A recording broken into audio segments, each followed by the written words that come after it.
Gopi Jana Vallabha Girivardhari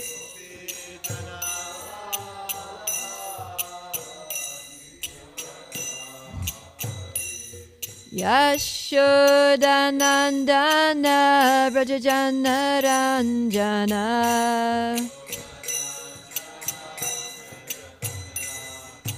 Yashodanandana Brajajana Ranjana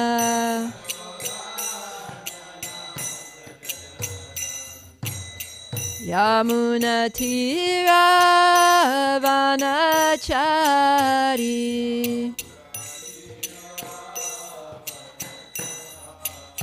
Yamuna Tira Vanachari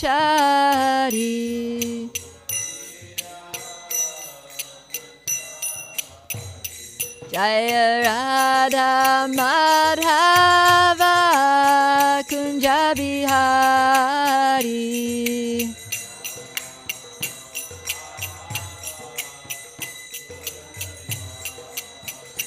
Jaya Radha Madhava Kunja Bihari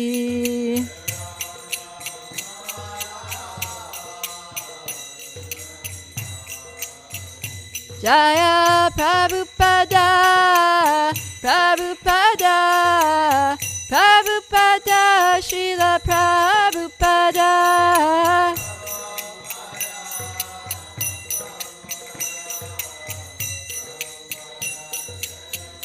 Jaya Jaya Prabhupada, Prabhupada, Prabhupada, Jaya Prabhupada.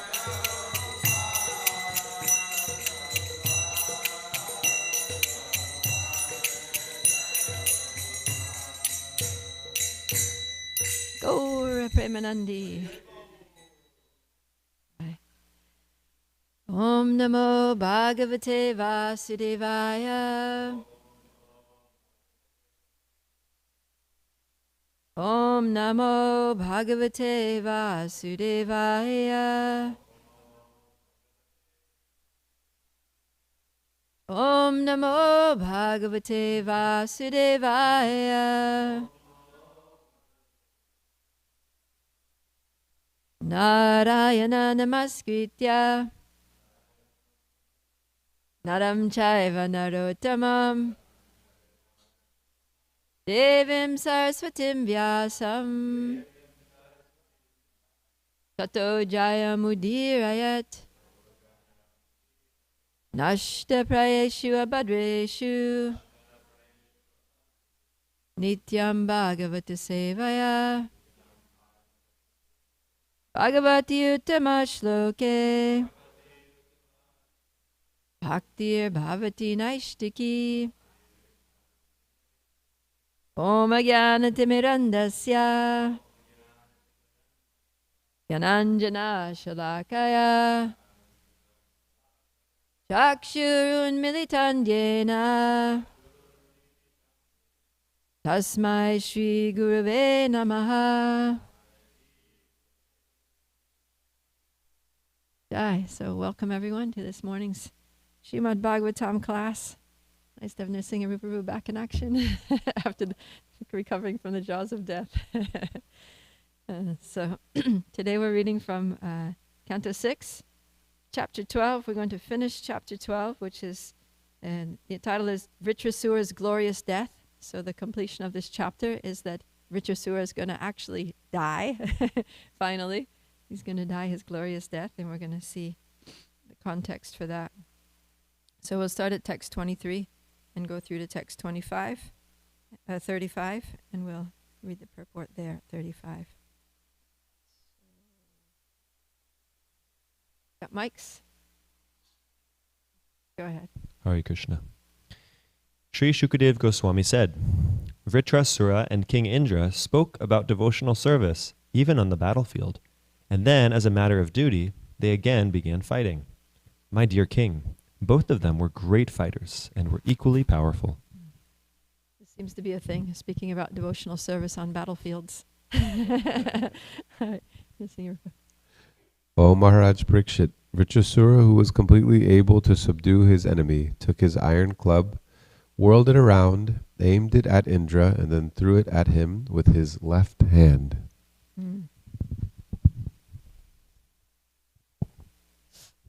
With his thunderbolt named Shataparvan, Indra simultaneously cut to pieces Vritrasura's club and his remaining hand. So Indra's starting to get some confidence, right? He's actually starting to use that thunderbolt and inflict some damage on Vritrasura.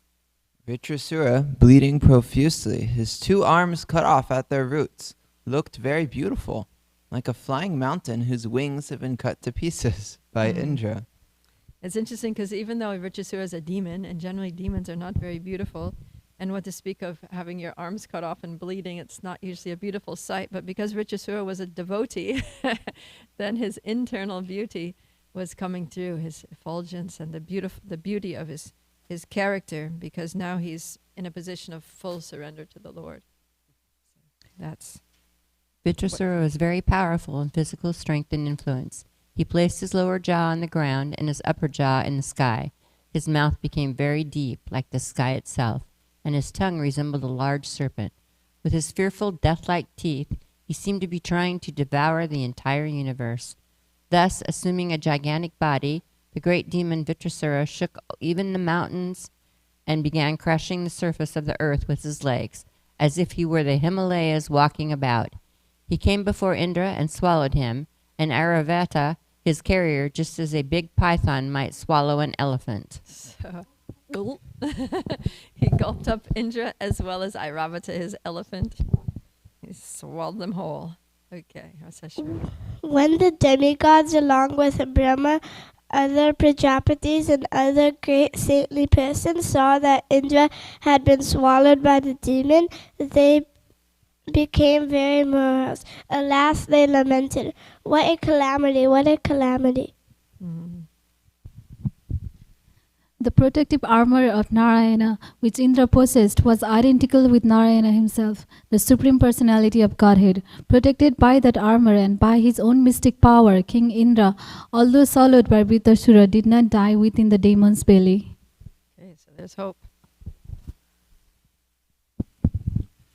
With the thunderbolt, King Indra, who was extremely powerful, pierced through Vritrasura's abdomen and came out. Indra, the killer of demon, Bala, then immediately cut off Vritrasura's head, which was as high as a peak of a mountain.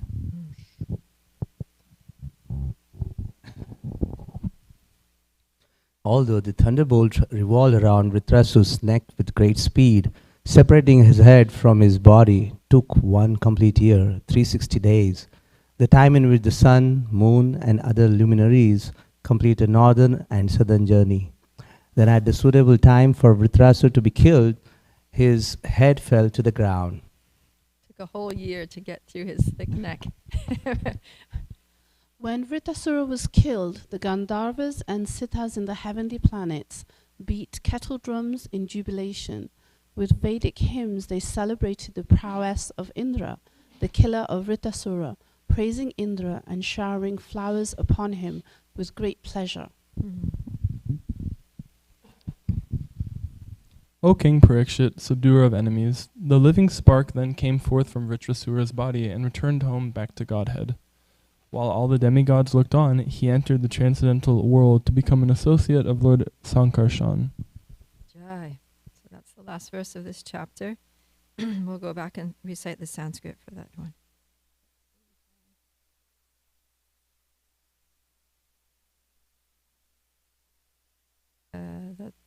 Right. Vritrasya deha niskrantam Atmajotir arindama Pashyatam sarvadevanam Alokam samapadyata Vritrasya deha nishkrantam Atmajotir arindama Pashyatam sarvadevanam alokam samapadyata. Yeah.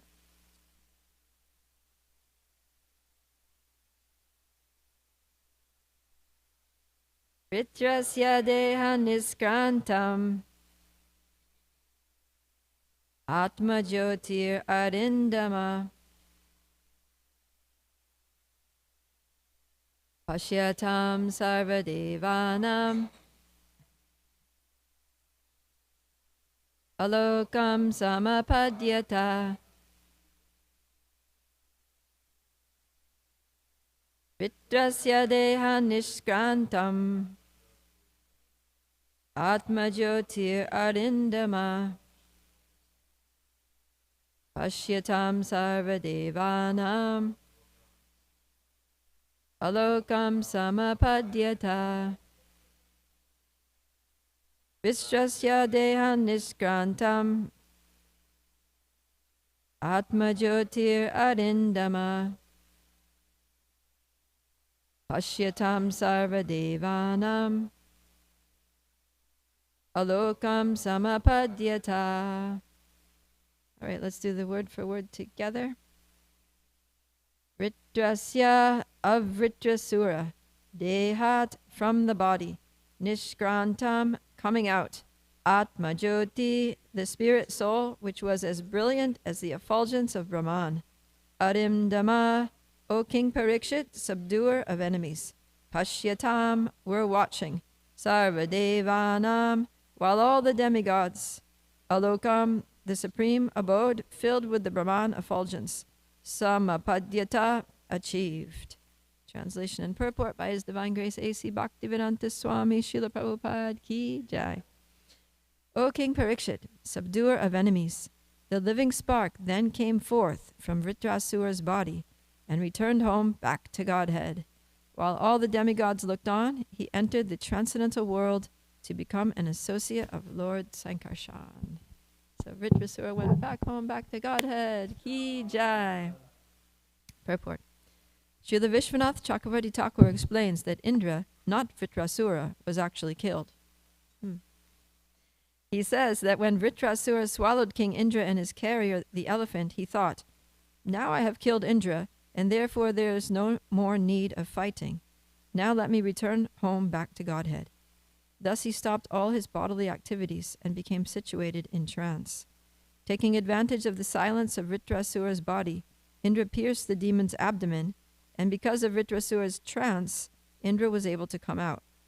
Now Vritrasura was in yoga samadhi, and therefore, although King Indra wanted to cut his throat, the demon's neck was so stiff that Indra's thunderbolt took 360 days to cut it to pieces. Actually, it was the body left by Vritrasura that was cut to pieces by Indra.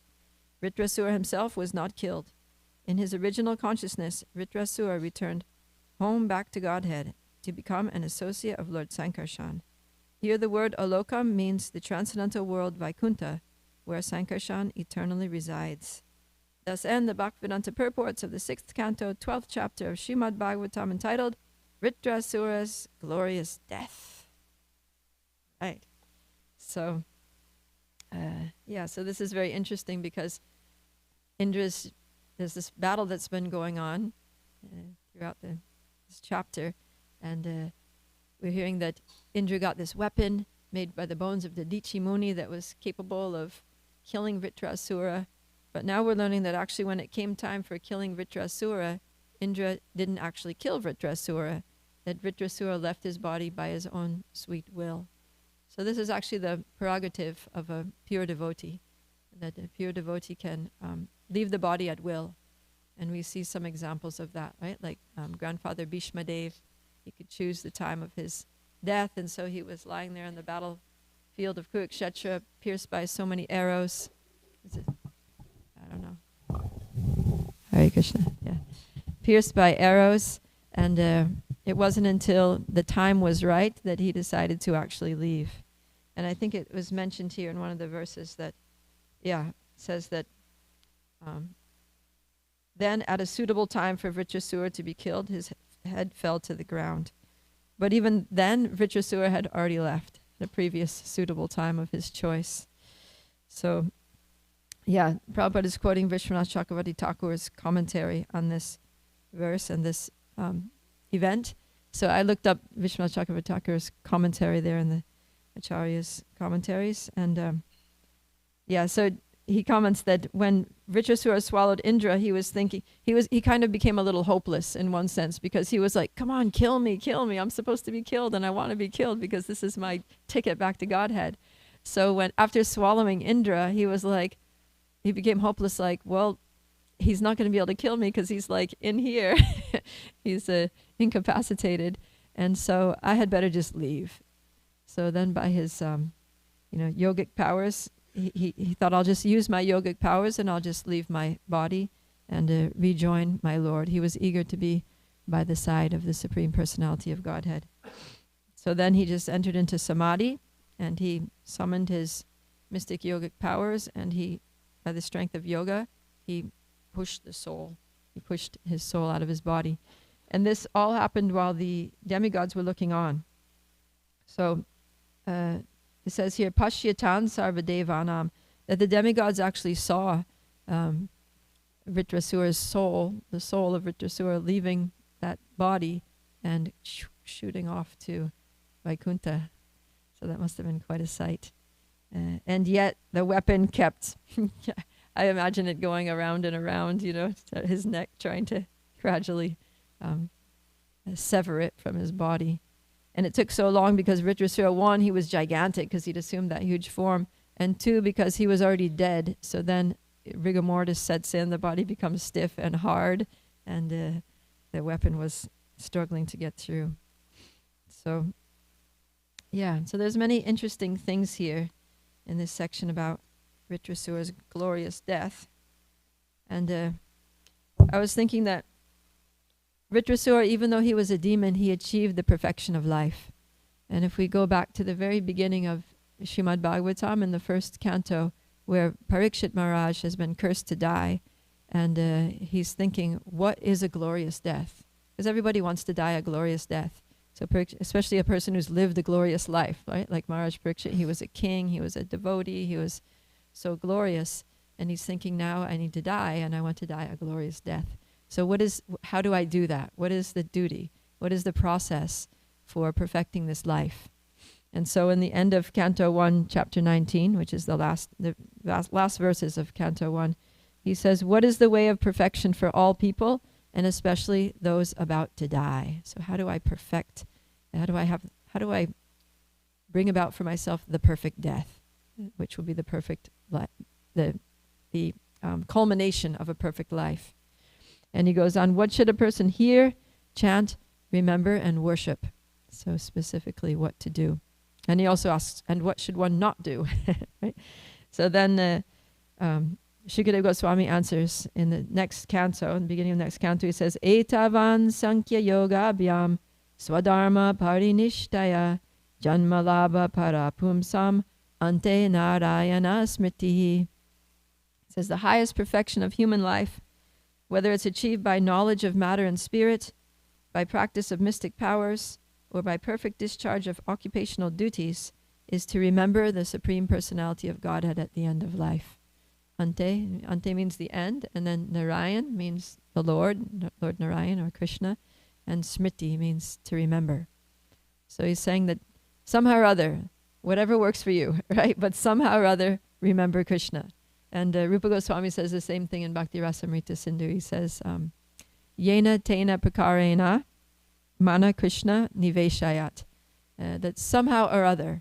And so Shukadeva Goswami is saying, whether by Sankhya, whether by analyzing this world and understanding the difference between spirit and matter, whether by mystic powers, by yoga, whether by swadharma, by perfect execution of your occupational duties and gradual elevation of consciousness to spiritual consciousness, somehow or other, just remember the Lord. It doesn't matter how, but somehow remember the Lord. So Vritrasura was a demon. So how was he able to remember the Lord?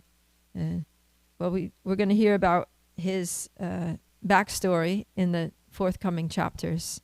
that as Chitraketu, he was blessed by Angira and Narada Muni, and Narada Muni gave him a mantra, and to chant this mantra, and it was composed of the names of God, and specifically the names of the 4 forms of Narayan that appear at the very beginning of the creation, who from whom the Purusha avatars expand and creation takes place. So those 4 are they're sometimes called the Chatur Vyuha, the Vasudeva, Sankarshan, Pradyumna, and Aniruddha.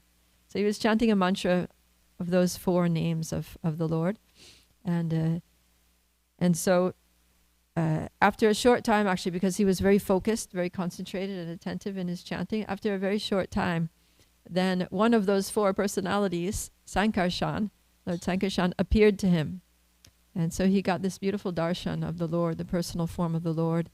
And it's described that Sankarshan is an expansion of Balaram. He's kind of like Krishna. In Krishna is the Supreme Personality of Godhead. In Goloka, he's Krishna, the transcendental cowherd boy. But when Krishna is in Vaikuntha, then he's not a cowherd boy, he's Narayan, right? So Balaram is also there in Goloka as a cowherd boy, Krishna's brother and best friend, and the cowherd boy Balaram, who goes out herding the cows and everything with Krishna every day. But when Balaram appears in Vaikuntha, then he becomes Sankarshan. And he looks similar. He has a white form, he wears a blue dhoti, but instead of wearing a turban, he wears a helmet, and he has, weapons and 4 arms. He's kind of like the equivalent to the Krishna and Vishnu of Goloka Vaikuntha, and Balaram and Sankarshan. So Chitraketu is very attracted by this form of Sankarshan, seeing his beautiful form right before his eyes, and so that stuck in his mind. And then later, as Vritrasura, he remembered the form of Sankarshan, and he meditated on Sankarshan at his final moment. That's what it's saying here.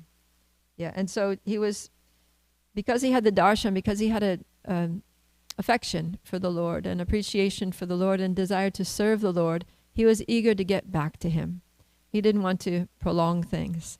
And actually this whole situation of his being born as a demon was a blessing by the Lord to speed things up, right, to make it quicker. Because if he had stayed in demigod in the Gandharva Loka as Chitraketu, in his in-between life, as Chitraketu the king on earth, and then Chitraketu the demigod in the heavenly planets, would have been a long, long time, right? Would have been, the demigods lived for so long, and then also the chances for a demigod to go back home, back to Godhead, just from that demigod life is very slim.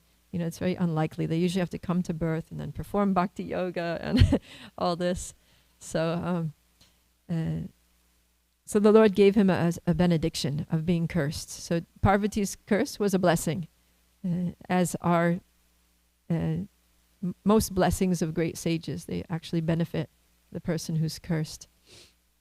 So then he could make it very quick. He was born as a demon, and he could remember the Lord. And he, like Mahaprabhu was saying the other day, he lived a very short time. His life was very short. He basically lived. He ate some weapons. He got in a fight, and he was killed, or he left, So, and then back home, back to Godhead, woohoo, free from the cycle of repeated birth and death in this material world. So it's interesting here that in the purport, Prabhupada says, Srila Vishwanath Chakravarti Thakur explains that Indra, not Vritrasura, was actually killed.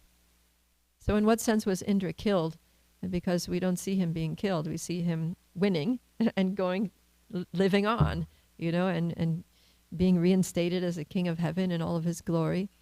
And so in the Vedic sense of death means rebirth, right? So because in one sense the soul, not in one sense, but in the absolute sense, the soul doesn't die. We never die, right? Nahanyate hanyamane sharire. The soul is eternal, ever-existing, primeval, and immortal. He is not slain when the body is slain. So there is no death. So what does it mean to be killed? And in the Vedic interpretation or explanation of death is that you need to take birth again. Death.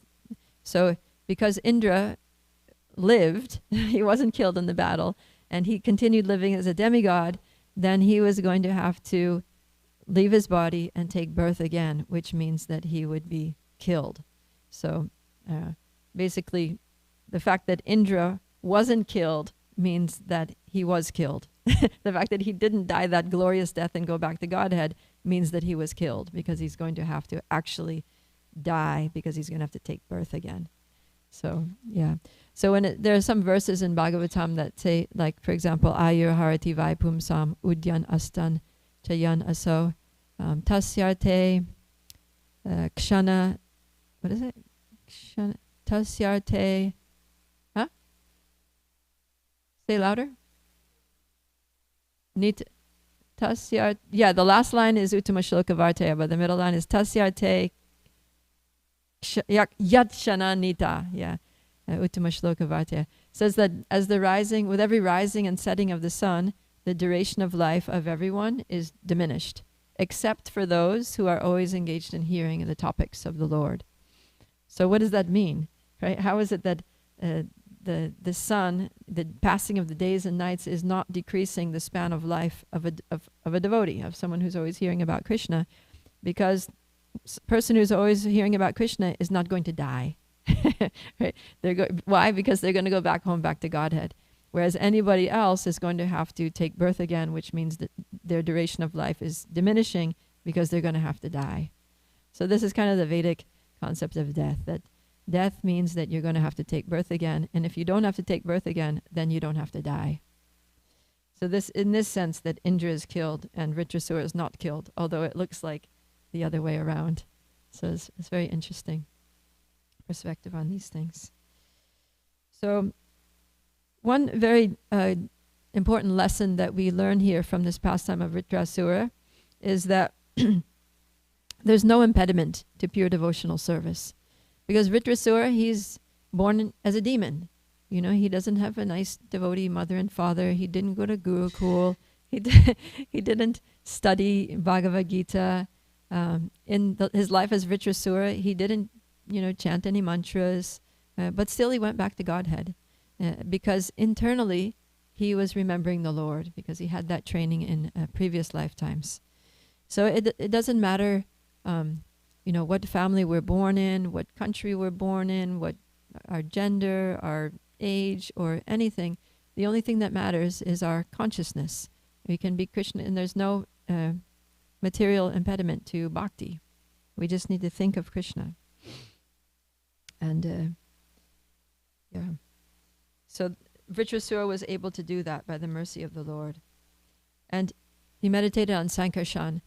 And I was thinking that, there's this verse also from 3rd Canto 3:9-11 that talks about how whatever form of the Lord we like to meditate on, then that's the form that we're going to attain. We're going to go to that place where that form of the Lord lives eternally, and we're going to live and serve him eternally there. So because Vritrasura was meditating on Sankarshan, then he went to the Vaikuntha planet where Sankarshan was presiding. So whatever form of the Lord we're attracted to, we go there. So there are many forms of the Lord, but Srimad Bhagavatam directs us to Krishna, right? Krishna is the summum bonum. And the whole, the reason, of course, Srimad Bhagavatam presents many different incarnations. In the 2nd canto, there's so many incarnations of the Lord are described, and then later they're a lot of them are elaborated on in more detail. But then when the 10th canto comes, that's the summum bonum, right? It's summum bonum literally means the ultimate goal, or the ultimate good. So the ultimate good, or the ultimate goal, is Krishna. And actually, the only reason that Bhagavatam describes the other incarnations of the Lord is to glorify Krishna.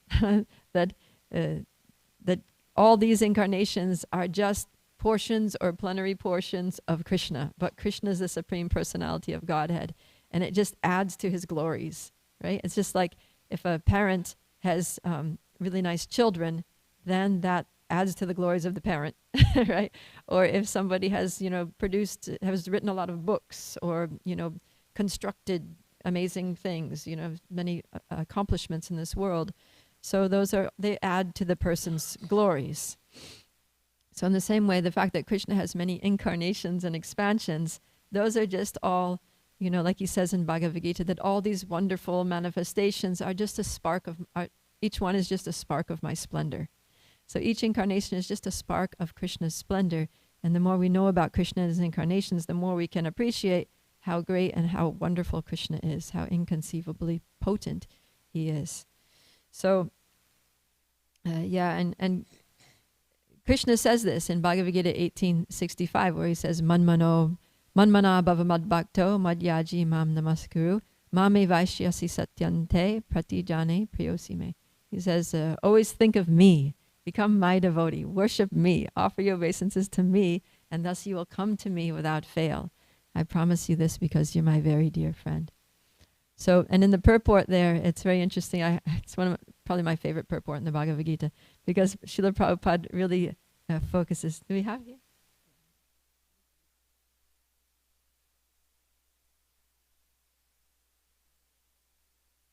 And this is right before the conclusion of Bhagavad Gita, to abandon everything and just forget about everything, forget about everyone else, and just surrender to Krishna. So this is really the point that that Krishna is driving home in his instructions to Arjuna, as he concludes his instructions to Arjuna in Bhagavad Gita. And Srila Prabhupada also, he says, life should be so molded that one will always have the chance to think of Krishna. One should always act in such a way that all his daily activities are in connection with Krishna. He should arrange his life in such a way that throughout the 24 hours he cannot but think of Krishna. And the Lord's promise is that anyone who is in such pure Krishna consciousness will certainly return to the abode of Krishna, where he will be engaged in the association of Krishna, face to face. The most confidential part of knowledge is spoken to Arjuna because he is a dear friend of Krishna. Everyone who follows the path can become a dear friend to Krishna and obtain the same perfection of Arjuna. These words stress that one should concentrate his mind upon Krishna, the very form with two hands, carrying a flute, that bluish boy with a beautiful face and peacock feather in his hair. There are descriptions of Krishna found in the Brahma Samhita and other literatures. One should fix his mind on this original form of Godhead, Krishna. One should not even divert his mind. One should not even divert his attention to other forms of the Lord. The Lord has multi-forms as Vishnu, Narayan, Rama, Varaha, etc. But a devotee should concentrate his mind on the form that was present before Arjuna. Concentration on of the mind on the form of Krishna constitutes the most confidential part of knowledge, and this is disclosed to Arjuna because Arjuna is the most dear friend of Krishna's. So this is very clear right there. Just think of Krishna. Focus on Krishna. Serve Krishna. Be a devotee of Krishna. Krishna is saying it in this verse. Prabhupada's making it very clear. Don't be distracted by these other incarnations. Okay, it's nice to hear, Ram Leela. It's nice to hear about Lord Varaha on his appearance day. And there's Singadev, Everybody likes the pastime of Prahlad Nrsimha. And so much is there in the 7th canto. But it's just to help us to surrender to Krishna and understand the potency of Krishna and how Krishna is the cause of all causes. Vasudeva Sarvamiti Samahatma Siddholabha. That it's very rare for one to actually understand Krishna and come to the real conclusion of Srimad Bhagavatam, that we need to focus our mind on Krishna. And so having said that, it's also true that we have our eternal constitutional position in the spiritual world, and we may be a resident of Vaikuntha, right? Like Vritrasura, or Chitraketu apparently is an eternal associate of Lord Sankarshan in Vaikuntha. And so if he had meditated, instead of meditating on Sankarshan, if he had meditated on Krishna, would that have been a blunder on his part? Would that have, caused confusion in his meditation? Or would it cause some delay in his attaining his goal? The answer is no, because within Krishna is everything, right? That's what they're saying, Vasudeva Sarvamiti, that Krishna is the cause of all causes and all that is. So all the other incarnations of the Lord are included within Krishna. But Krishna is not necessarily included in all the other incarnations of the Lord, right? None of the other incarnations has all the qualities of Krishna, certainly not the pastimes of Krishna, and nor the associates of Krishna. So it's kind of like, Krishna says in the Bhagavad Gita that all beings are in me, but I am not in them, right? He says, how's it go? Matstani sarvabhutani nachaham teshvavastitaha. That everything is situated in me. Everything, everyone, everything that exists is in me, but I'm not necessarily in them. Right? In the same way that, like, if you think of the ocean, so in the ocean there's so many drops, so all the drops are in the ocean, but you can't say, but the whole ocean is not in every drop, right? So it's like that. All the different incarnations and expansions are all just like little tiny specks compared to the whole Krishna, and they're all included in Krishna, but Krishna is not in every incarnation. He's not in every, in one sense, Kshirodakshaya Vishnu is there, right? Super souls in every atom is in the heart of everyone, but we're talking about Krishna. We're not talking about Kshirodakshaya Vishnu. So Krishna, like Prabhupada says, that transcendental, that bluish boy with a beautiful face and peacock feathers who has 2 hands and carries a flute, he's in his own category. He's contains everything, but he's not in the other incarnations. So when we worship Krishna, we're worshiping everyone. And there's that analogy from Bhagavatam that, like watering the root of the tree or supplying food to the stomach, then the whole body is satisfied. The whole tree is nourished. So we're safe just worshiping Krishna. And that's why Srila Prabhupada gave us Krishna. He gave us Radha and Krishna and directed us to just worship Krishna. Because whoever you are eternally, you will realize that by worshiping Krishna. And by the grace of Krishna and the devotees of Krishna, their mercy, then we'll be able to understand our eternal constitutional position, even if it's not in Goloka with Krishna. That Krishna will illuminate that for us as we worship him. So those are some of the points that I wanted to make. Any questions or comments or reflections on these points?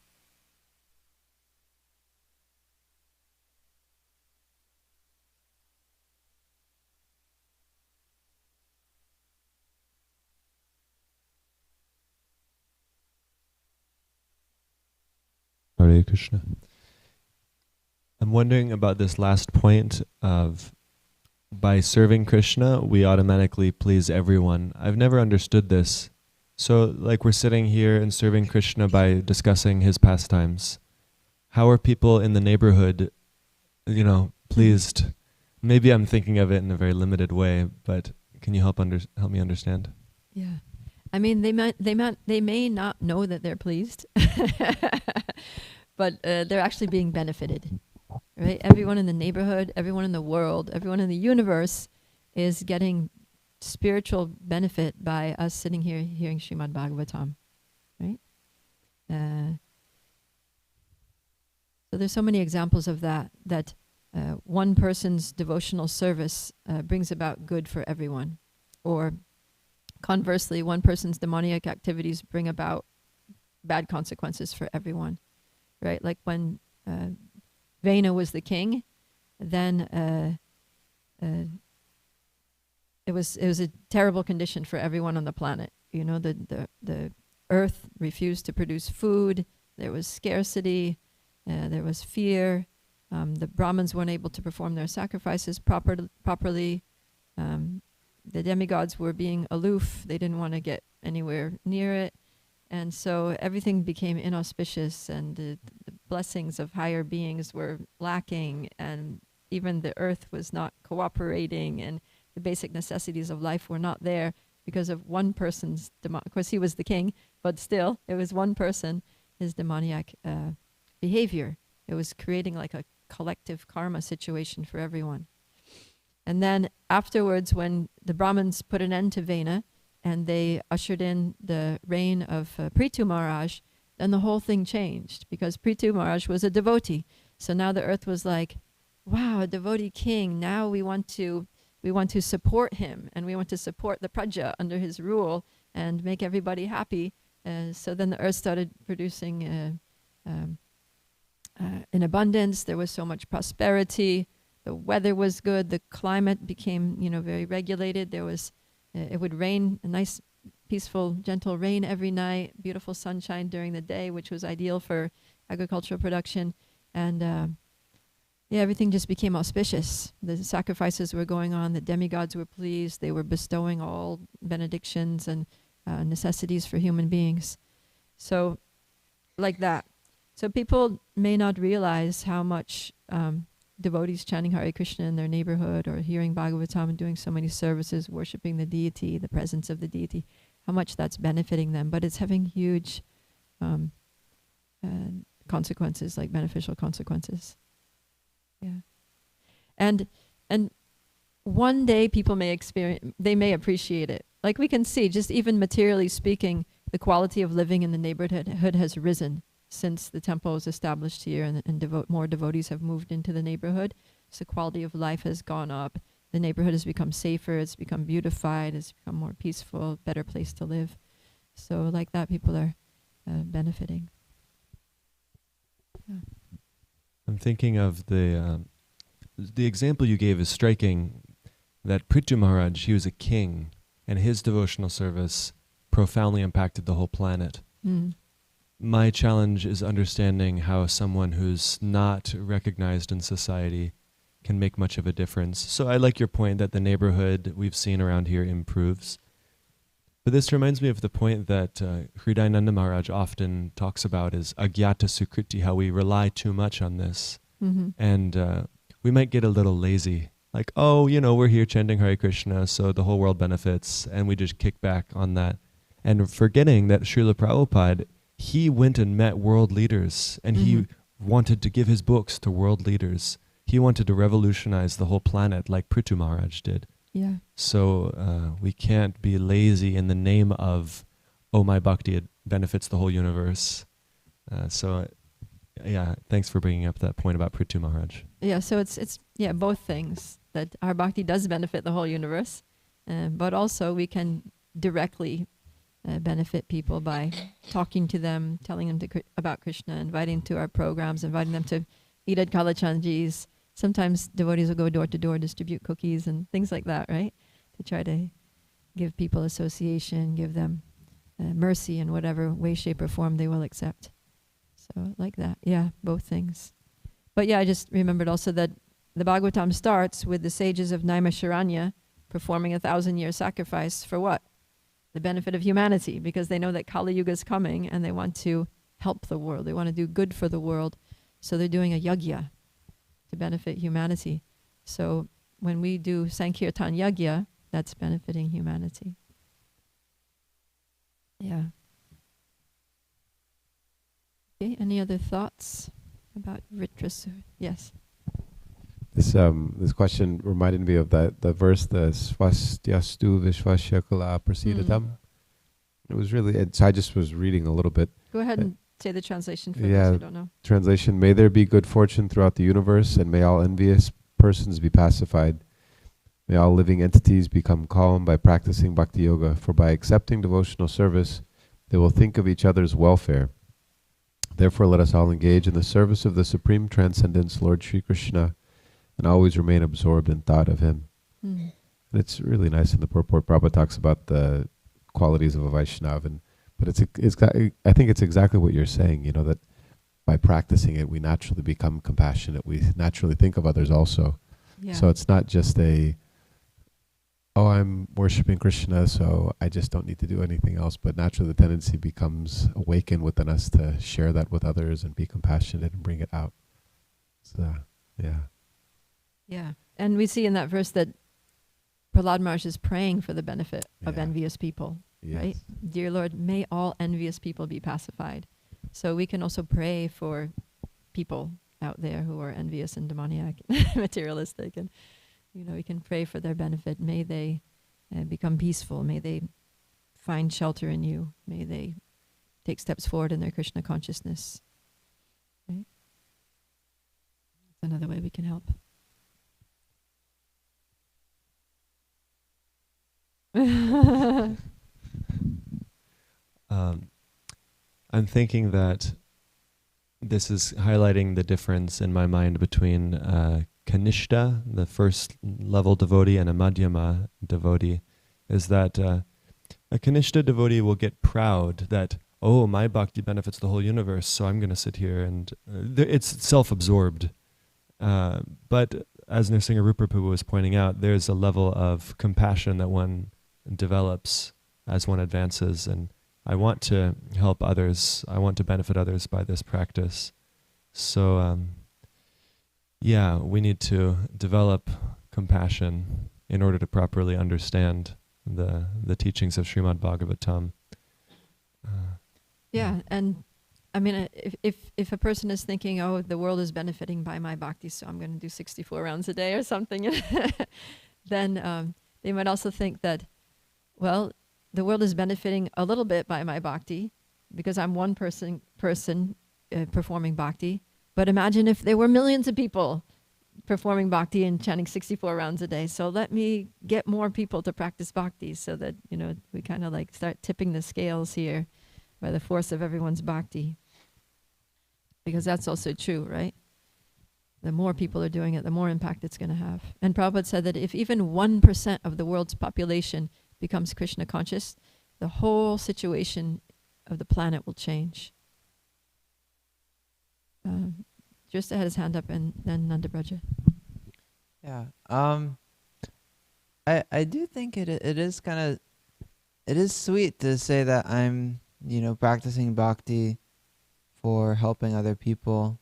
In a sense, yeah, we see a few examples of people who are kind of Bhajananandis. Not to say that that's our mood, but I do have a little bit of appreciation for them. And also, people who take care of the temple or things like that. But they, Krishna can send people to the pure devotee. Anyways, so yeah, that's just a small thought I had. Yeah, I mean, it reminds me of Bhaktisiddhanta Saraswati Thakur, because he was like such an amazing preacher, the lion guru and all that. But he spent 10 years of his life doing nothing but sitting in a hut chanting Hare Krishna. He was chanting like hundreds of rounds every day. And that was jumping in the Ganga. Yeah, I mean, that was to fortify himself and invoke the mercy of the Lord for the benefit of humanity. So we see that great souls do this. They're not just always giving, but they're also fortifying. They're also nourishing themselves. Throughout the Bhagavatam, we see many examples where before embarking on a mission, devotees will go and enter into long periods of meditation, right? Like Lord Brahma before creating, like the Prachetas before begetting progeny, and like that. There's many examples. And Bhaktisiddhanta Saraswati Thakur followed that example. Even Srila Prabhupada, when he was, preparing for coming to the West, which he knew he was going to do at some point, there was a period where he went to Advaita Bhavan in Shantipur, and he was just chanting and chanting and chanting and chanting to try to, just invoke the mercy of the Lord, knowing that without the mercy of the Lord, nothing's going to happen. So it's both, that we have to be balanced. We can't just be out there. In the early days of ISKCON, like in the 70s, devotees were just going out for, even when in the 90s when I joined, we were just going out day in, day out, like 6-7 days a week, all day long, rushing through our rounds so we could get out on the street, hardly doing any reading, and it was all about distribute more books and all that, save the conditioned souls.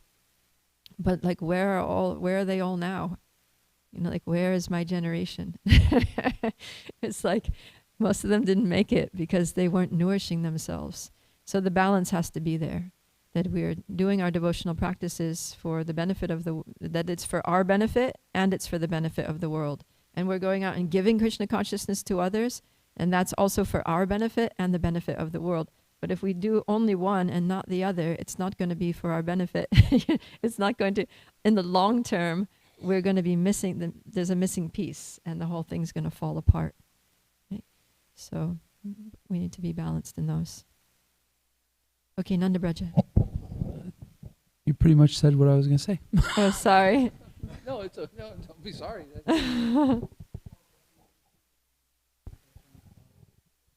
Yeah. Yeah, the thing is, we kind of, what happened was, like in, the early days, it was all, let's get out there and take over the world with Krishna consciousness. And then devotees realized that devotees were falling down and it was not sustainable. And we started to really focus on boiling the milk and developing community and all that. And then it was kind of like the pendulum swang in the opposite direction, right? That the preaching kind of slowed down a lot, and there are just maybe a few brahmacharis going out, and everyone else is focusing on community building and devotee care and education and all these things. So so we need to, that's typical of the when an institution is in its infancy, it goes through stages. So there's the pioneering stage where everybody's like, yeah, we're going to go conquer the world. And then there's the sort of organizational development stage where it's like, okay, we need to get organized. We need to have systems. We need policies. We need structure. We need, resources. And then it goes into the next stage, which is integration, where it's like, okay, we have our systems, we have our policies, we have our structures, we have our devotee care, we have, things to protect people, and we also have a mission, So let's use our resources now and our organization to refocus and really take over the world, because now we're capable of doing it. Now we have the sustainability, we have the infrastructure, the institutional infrastructure and organization to be able to actually do it sustainably and support devotees through a lifetime of devotional service. Okay, Nanda Braja, did I say again what you wanted to say? Great minds think alike. You said it right when I was thinking it. Well, thank you for giving me all the good ideas. Just one thing is that when you talk to Sankirtan devotees, their appreciation is that they, like you were saying, they work off each other. Their rounds in the morning propel them in their Sankirtan when they go out and touch people's hearts. And then when they have that experience, they come back and their rounds are that much sweeter. So they're working off of each other beautifully to really elevate us in our Krishna consciousness very quickly. The Sankirtan movement's so powerful, right? Yeah. Yep, that's what we're doing. That's what we are. Lord Chaitanya Sankirtan movement. Okay. Oh, Daniel.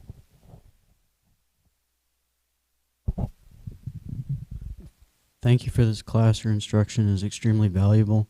Hare Krishna. I think this conversation is really interesting because for some reason, and I came in late, my apologies, but for some reason when I sat down, I started thinking about a specific politician and how I and not so much like, oh, like that person needs something specifically, but I just thought generally, I thought, Krishna can turn the heart of anyone. Krishna can steal the heart of anyone, and Radha can steal the heart of anyone and give it to Krishna, and no matter who you are. And so I just thought, for some reason, my mind was just very centered on people in power. And so I thought it was really interesting the way the conversation went. Yeah, that it's important for influential people to come to Krishna consciousness. Yeah, that Srila Prabhupada, that was one of the strategy that Srila Prabhupada really tried to execute was, he wanted to meet dignitaries, he wanted to meet politicians, he wanted to meet world leaders, celebrities, like that. And he was able to connect with quite a few, actually. So, yeah. We can reach out and try to influence influential people, and we can also try to become increasingly influential ourselves by performing processes of bhakti and by, being out there in the world in powerful ways. And even just, we can all work within our circle of influence, right? So whoever it is, if you're a parent, then you're influencing your children. If you're a teacher, you're influencing students. If you're an administrator, you're influencing your people that are accountable to you. If you're a department head, you're influencing those. If you work if you work out there in the world, you have an influence on your colleagues. If you're a college student, you have an influence to some extent on your peer group. So just think about what is my circle of influence? Who are the people that actually listen when I talk, and take me seriously, and work on them, and then and build trust and develop qualities, and then we'll see that gradually our circle of influence will increase according to our sincerity, our purity, and Krishna's mercy. Okay, so let's wrap it up there. Grantaraj Srimad Bhagavatam ki jai, Srila Prabhupada ki jai, Gaura Premanandi, Hari Hari Bo.